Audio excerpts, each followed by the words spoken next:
अस्सलाम वालेकुम students of pre ninth. हमारी केमिस्ट्री की क्लास स्टार्ट होती है। हमारा चैप्टर 1 है फंडामेंटल्स ऑफ केमिस्ट्री और एक्सरसाइज क्वेश्चन। आज हम जो करेंगे वो है हमारे पास क्वेश्चन नंबर 9।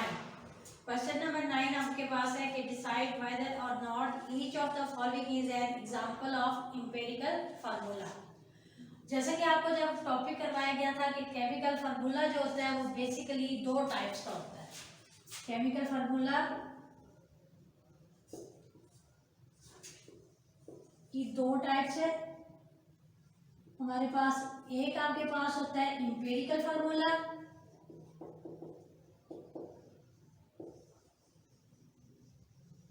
और दूसरा आपके पास क्या होता है मॉलिक्यूलर फार्मूला।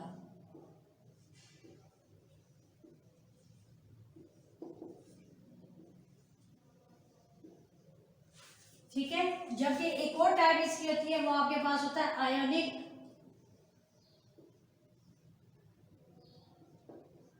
फार्मूला। देखिए यहाँ पे हम दो फार्मूला इस चैप्टर में डिस्कस कर रहे हैं। एक आपके पास क्या एम्पिरिकल फार्मूला और दूसरा आपके पास क्या मॉलिक्यूलर फार्मूला है। एम्पिरिकल फार्मूला को हमने कहा था कि वो केमिकल फार्मूला होता है which shows the simplest ratio of atoms present in a compound, कि जो कंपाउंड में जो एटम्स प्रेजेंट होते हैं उनकी जो सिंपलेस्ट फॉर्म होती है वो क्या होती है एम्पिरिकल फार्मूला होती है। जबकि जो आपके पास मॉलिक्यूलर फार्मूला होता है, मॉलिक्यूलर फार्मूला जो होता है जो एक्चुअल रेशियो ऑफ एटम्स, जो एक्चुअल रेशियो एटम की जो एक्चुअल रेशियो होती है किसी भी कंपाउंड में वो आपके पास क्या होता है मॉलिक्यूलर फार्मूला। यहाँ पे जो हमारे पास क्वेश्चन है वो हमारे पास वो कह रहा है कि आपको A B C D part दिए गए हैं, उसमें से आपने बताना है कि कौन सा जो है वो इसमें से एग्जाम्पल नहीं है एम्पिरिकल फार्मूला की।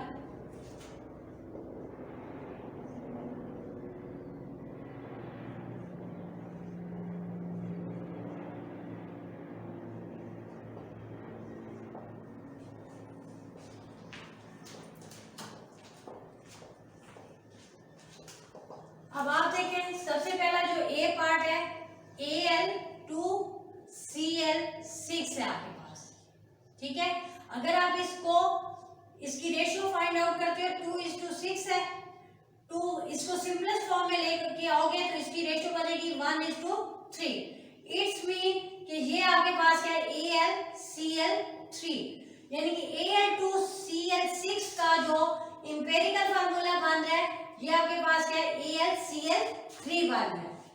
तो ये इसकी भी आपके पास क्या है एम्पिरिकल फार्मूला, इस केमिकल फार्मूला का एम्पिरिकल फार्मूला क्या है एग्जिस्ट कर रहा है। अब आप इसका बी पार्ट लोगे, बी पार्ट में आपके पास क्या है Hg2Cl2 है।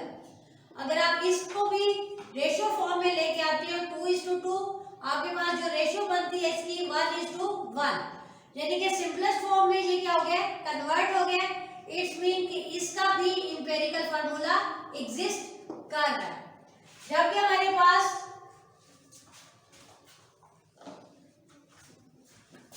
जो इस क्वेश्चन का सी पार्ट है, सी पार्ट में आपके पास क्या है NaCl। अगर आप देखें तो सोडियम का भी कितने आइटम है 1 है, क्लोरीन के भी कितने आइटम्स है 1 है।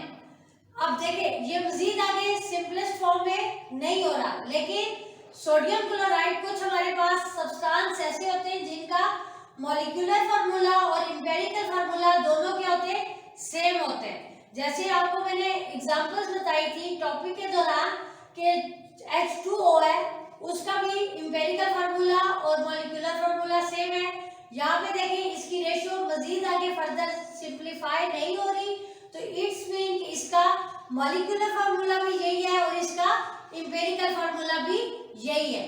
जबकि आपके पास जो डी पार्ट है, डी पार्ट में आपके पास क्या है C2H6O है। अगर आप देखें तो कार्बन के आपके पास कितने एटम है 2, हाइड्रोजन के कितने हैं 6, ऑक्सीजन का क्या है 1 एटम है। अगर आप इसको सिंपल फॉर्म में लेके आओगे तो आगे ये मजीद सिंपल फॉर्म में ये कन्वर्ट नहीं होगा। जब ये सिंपल फॉर्म में कन्वर्ट नहीं होगा तो इट्स मीन कि ये सिर्फ मॉलिक्यूलर फार्मूला है, इसका इंपेरिकल फार्मूला जो है वो एग्जिस्ट नहीं करता। तो क्वेश्चन के मुताबिक आपके पास जो डी पार्ट है, डी पार्ट जो है वो क्या है, ऐसा क्वेश्चन है जिसमें उसका सिर्फ मॉलिक्यूलर फार्मूला है, इंपेरिकल फार्मूला एग्जिस्ट नहीं करता।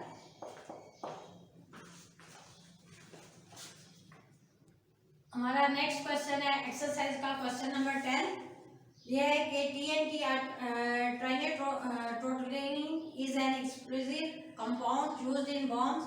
It contains 7 carbon atoms, 6 hydrogen atoms, 3 nitrogen atoms and 6 oxygen atoms. Write its empirical. TNT or trinitrotoluene is an example of explosive compound used in bombs. It contains 7 carbon atoms, 6 hydrogen atom, 3 nitrogen atom and 6 oxygen atom. Write its empirical formula. अब अगर आप इस question को देखो तो वो कह रहा है कि जो आपके पास इसमें कार्बन एटम है वो कितने, आपके पास कार्बन एटम 7 है, हाइड्रोजन एटम इसके पास कितने 6 है, नाइट्रोजन एटम इसके पास कितने हैं 3 है और ऑक्सीजन एटम आपके पास कितने 6 है। अब वो कह रहा है कि आपके पास कार्बन के 7 एटम्स हैं, हाइड्रोजन के 6, नाइट्रोजन के 3 और ऑक्सीजन के 6। तो इसका जो आपके पास मॉलिक्यूलर फार्मूला बनेगा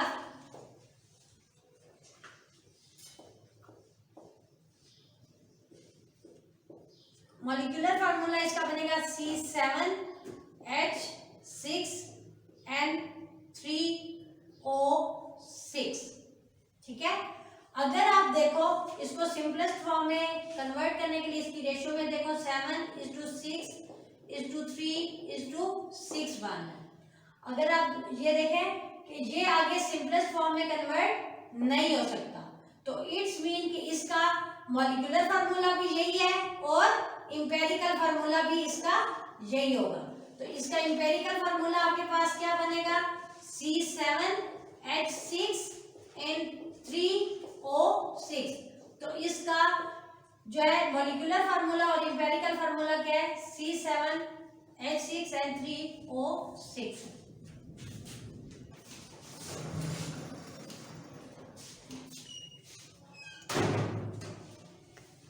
नेक्स्ट है जी हमारे पास exercise question number 11। Question number 11 में है a molecule contains 4 phosphorus atoms and 10 oxygen atoms. Write the empirical formula of this compound. Also determine the molar mass of this molecule. अब वो कह रहे हैं कि आपके पास क्या है, कितने फास्फोरस एटम कितने 4 है और आपके पास ऑक्सीजन एटम कितने हैं 10 है। सबसे पहले जब आपके पास फास्फोरस 4 दिया हुआ है, ऑक्सीजन 10 है, तो इसका मॉलिक्यूलर फार्मूला क्या बनेगा, मॉलिक्यूलर फार्मूला इसका बनेगा P4O10। अब इसको सिंपलेस्ट फॉर्म में इंपेरिकल फार्मूला बनाने के लिए हम क्या करेंगे कि इसको सिंपलेस्ट फॉर्म में लेके जाना है।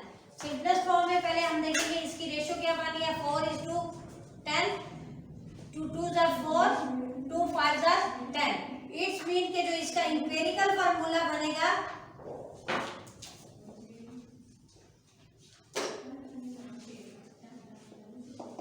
P2O5 आ जाएगा। अब मॉलिक्यूलर फार्मूला क्या है कि जो actual number of atoms, actual whole ratio of number of atoms जो प्रेजेंट है कंपाउंड में वो क्या बुला रहे हैं, मॉलिक्यूलर फार्मूला बुला रहे हैं। इंपेरिकल फार्मूला क्या है कि जब आपने उस रेशियो को सिंपलेस्ट फॉर्म में लेके आए हो तो जो आपके पास फार्मूला बनेगा वो आपके पास क्या है, इसका इंपेरिकल फार्मूला है। ये तो इसका वन पार्ट हो गया कि आपने इसका क्या है इंपेरिकल फार्मूला निकाला है। इसका जो सेकंड पार्ट है वो कह रहा है कि इसका आपने निकालना है मोलर मैस भी। मोलर मैस निकालने के लिए हम क्या करते हैं, molar mass is equal to number of atoms. Number of atoms कितने हैं आपके पास 2 multiply by atomic mass of phosphorus.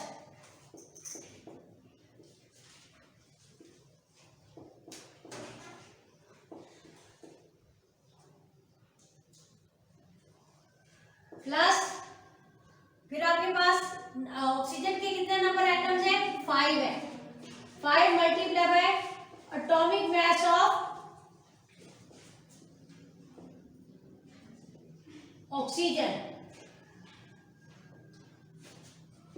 2 multiply by atomic mass of phosphorus कितना होता है? 31 प्लस 5 मल्टीप्लाई बाय 16। 2 को 31 से मल्टीप्लाई करोगे तो आपके पास 62 आ जाएगा प्लस 80, 142 ग्राम पर मोल इसका क्या आ जाएगा? मोलर मास आ जाएगा आपके पास। सो इंपेरिकल फॉर्मूला इसका कितना है? क्या है? P2O5 और इसका जो मोलर मास है वो आपके पास क्या है? 142 ग्राम पर मोल आ जाएगा।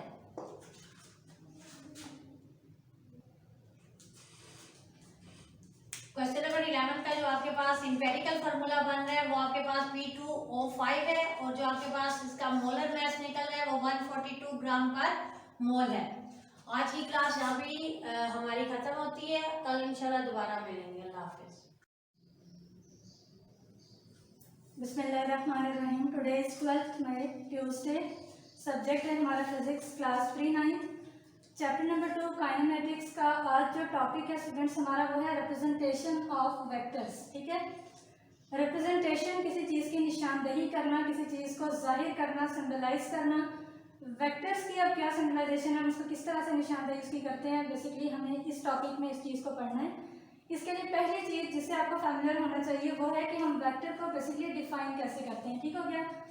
वेक्टर आपके पास एक ऐसी क्वांटिटी होती है जिसको अपनी मुकम्मल वजाहत के लिए एक मैग्नीट्यूड यानी न्यूमेरिकल वैल्यू के साथ साथ एक प्रॉपर डायरेक्शन की भी ज़रूरत हो। ठीक है, यानी कि आपके पास वेक्टर क्वांटिटी और स्केलर क्वांटिटी जो हमारा नेक्स्ट यहाँ पे हाईलाइट पॉइंट है कि हम डिफरेंस इसमें कैसे लेते हैं कि स्केलर क्वांटिटी हमारी बेसिकली वो क्वांटिटी होती है कि जिसको डिस्क्राइब करने के लिए हम एक न्यूमेरिकल टर्म एक स्पेसिफिक यूनिट के साथ उसको एक्सप्लेन कर देते हैं।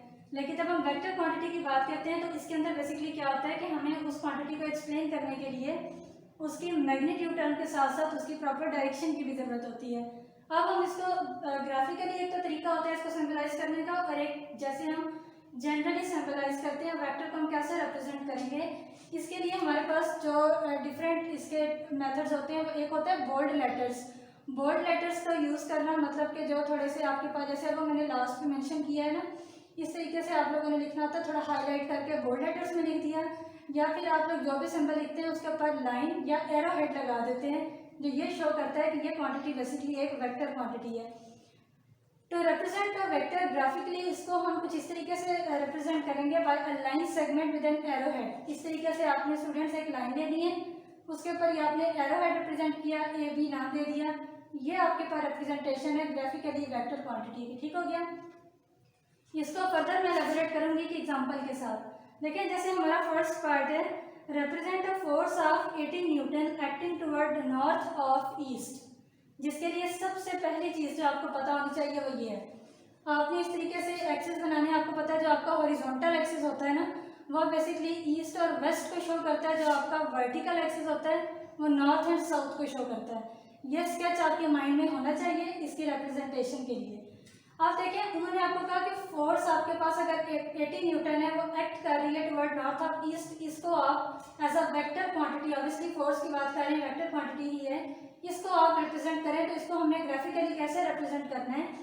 मैंने इसमें से जस्ट ये वाला एक पार्ट ड्रॉ किया, यानी कि उन्होंने मेंशन किया था ना नॉर्थ ऑफ ईस्ट, तो हमारे पास ऊपर नॉर्थ मेंशन था वर्टिकल एक्सिस का और हॉरिजॉन्टल का ये पार्ट ईस्ट था।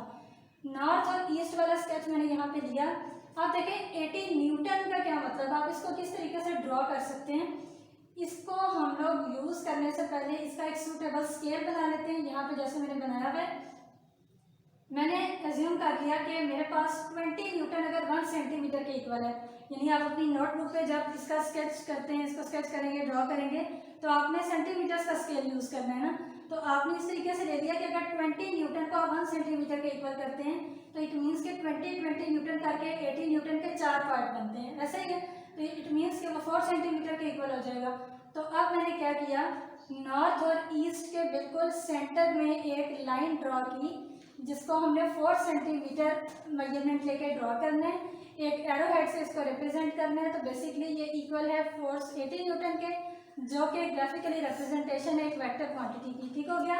इसी की एक और एग्जांपल यहाँ पे मेंशन है, represent a force of 100 newton acting towards south of west. आप देखें उसी वाले स्केच पे आप दोबारा जाएंगे, आप लोगों ने देखना है जो आपके पास हॉरिजॉन्टल एक्सिस की लेफ्ट साइड है वहाँ पे वेस्ट मेंशन है और डाउनवर्ड साइड पे वर्टिकल एक्सिस के साउथ मेंशन है। तो वेस्ट ऑफ साउथ में आपने ये इसी तरीके से दोबारा से वेक्टर ड्रॉ करना है। पहले मैंने इसका भी सूटेबल स्केयर बना लिया। अगेन 1 सेंटीमीटर को मैंने 20 न्यूटन के इक्वल लिया। अगर 100 न्यूटन के मैं 20 न्यूटन के 5 पार्ट्स बना लूँ तो 1 सेंटीमीटर 20 न्यूटन के इक्वल होगा। तो इट मीन्स कि ये आपके पास 5 सेंटीमीटर की लाइन बन गई। तो यहाँ तक तो ये आपका टॉपिक हो गया था वेक्टर का।